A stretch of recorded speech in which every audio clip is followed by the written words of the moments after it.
In today's video, we're going to be ranking every Super Troop in Clash Royale from worst to best. With the Super Troop draft going on currently, we figured it would be the best time to do this so you guys know what is the best one to draft in your picks.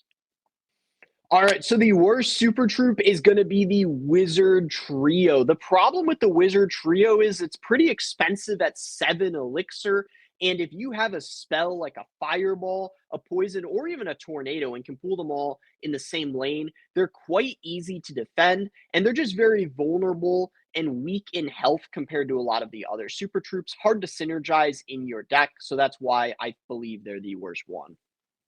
Alright, next we have the Barb Launcher. I think it doesn't get enough value. It's similar to the Evo Mortar, just a bit stronger. I wish it had a damage or HP buff, but it seems like it just doesn't get as much value as you would expect from a super card. That's why it's F tier.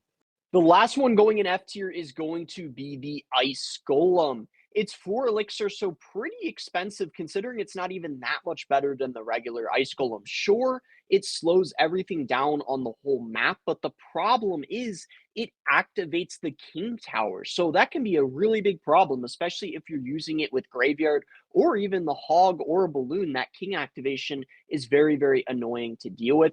It is massive, though, I will say. You know what else is massive? The Super Lava Hound. I think it's bad because of the elixir cost being 8, and I feel like it has way too much counterplay. It's especially easy to defend against with the other super cards in the game. Next is going to be the Super Witch. Don't get me wrong, it's pretty cool that she spawns skeletons and also bats, and then she turns things into royal hogs, but I think she's weaker than a lot of the other super troops that cost less elixir than her, and I feel like she doesn't get too much value for 5 elixir, and she's pretty vulnerable to spells as well. Alright, next we have the Santa Hog. It's really fun to play and experiment with, and I feel like it was probably the most enjoyable super card of them all. While it is fun to play, it's not the best and can easily be countered. We're going to start off B tier with the Party Hut. Definitely gets a lot of value in a ton of situations. You can use it on offense, of course, to pressure because you have the Dart Goblin that shoots like an Expo.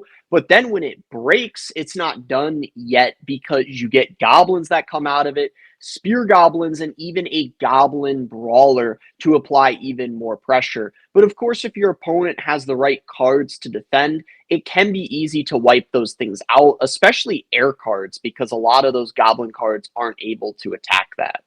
Next for B tier, we have Terry. Very unique compared to the other super cards, but that's honestly what made it really enjoyable, was making this super card the only champion rarity so it could be used with the ability, which was really fun to pair with other certain cards when Terry was first released.